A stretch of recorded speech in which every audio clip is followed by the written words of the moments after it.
తెలుగుదేశం పార్టీకి ప్రాపగాండా కోసం వేరే టీంని ఎవరిని ఏర్పాటు చేసుకోవాల్సిన అవసరం లేదు. వాళ్ళే చాలా ప్రాపగాండాలో పర్ఫెక్ట్ టీం ఉంటుంది.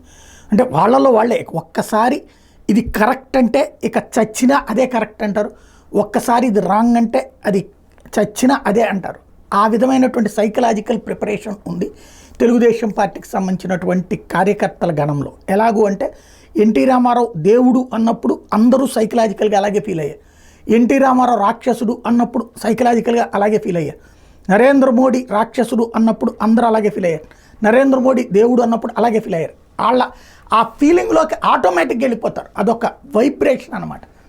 ఆ స్థాయి వైబ్రేషన్ ఎప్పుడూ కూడా 2019 ఎలక్షన్స్ చూసినప్పుడు అందరూ కూడా ఖచ్చితంగా 2018 తెలంగాణ ఎలక్షన్స్లో ఖచ్చితంగా తెలుగుదేశం గెలుస్తుంది అన్నప్పుడు అదే ఇక మొత్తం మీరు ఏం మాట్లాడినా సరే గెలుస్తుంది అన్నటువంటిదే. అలాగే 2019లో భారీ మెజార్టీతో గెలవబోతున్నాం అంటే గెలవబోతున్నాం.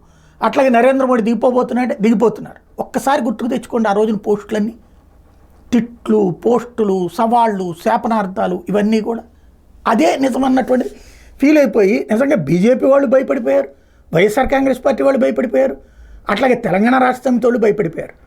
ఈవెన్ మొన్న దీంట్లో కూడా ఏది హైదరాబాద్ ఇవన్నీ కూడా కొట్టేస్తున్నాం అయిపోయింది ఇక్కడ టోటల్గా 5-10 స్థానాలకి బీఆర్ఎస్ అన్నటువంటి. అదే హైదరాబాద్ రంగారెడ్డిలో బీఆర్ఎస్ గెలిచింది. టోటల్గా అయితే గవర్నమెంట్ పడిపోయింది, నో డౌట్ అందులో. ఇలాంటి సిచ్యుయేషన్ ఇప్పుడు ఆంధ్రప్రదేశ్లో గత కొన్ని రోజుల నుండి కూడా ఏదైతే ఎన్నికలు అయిపోయినప్పటి నుండి కూడా తెలుగుదేశం వాళ్ళు పక్కాగా 140, 150 అన్నటువంటి లెక్కలు, 160 దాకా కూడా లెక్కలు వెళ్ళిపోతున్నటువంటి నేపథ్యంలో ఇప్పటిదాకా గ్యారంటీ గెలుపు 150 దాటుతాం, 175 అనుకున్నటువంటి వైఎస్ఆర్ కాంగ్రెస్ పార్టీ వాళ్ళు డిఫెన్స్లో పడిపోయారు. ఎందుకంటే వాళ్ళని మోటివేట్ చేసేవాడు కానీ వాళ్ళకి సమాధానం చెప్పేవాడు కానీ లేదు. వాళ్ళ సోషల్ మీడియా కూడా ఇప్పుడు చాలా వరకు సైలెంట్ అయిపోయింది. ఎందుకంటే వాళ్ళు ఏదో తీసేశారో ఏదో చెప్తున్నారు, ఆ టీము అయిపోయింది కాబట్టి టర్మ్ ఎలక్షన్ రోజు అయిపోగానే అని. అది ఎంతవరకు వాస్తవం మనకి తెలియదు, బట్ అయిపోతుంది. దాంతో ఆ టైంలో డోలాయమానంలో పడ్డటువంటి సందర్భంలో జగన్మోహన్ రెడ్డి ఏదైతే ఐప్యాక్ దగ్గరికి వెళ్ళి చేసినటువంటి ప్రకటన 175కి 175 అని కాకుండా గతం కంటే ఎక్కువ వస్తే అది రికార్డ్ అవ్వబోతుంది, భారతదేశంలోనే ఒక రికార్డు కాబోతోంది అని చేసినటువంటి ప్రకటన ఇప్పుడు సంచలనమైంది. ఆ కాన్సెప్ట్ దాంతో ఒకటి వైఎస్ఆర్ కాంగ్రెస్ పార్టీ శ్రేణులకైతే జోష్ వచ్చింది. అది నిజమా కాదా, నిలకడా కాదా అన్నటువంటి మాత్రం జూన్ 4 దాకా టెన్షన్ మాత్రం అట్లాగే ఉంటుంది. తెలుగుదేశం శ్రేణుల్లో అయితే ఎట్లాంటి టెన్షన్ లేదు, క్లియర్గా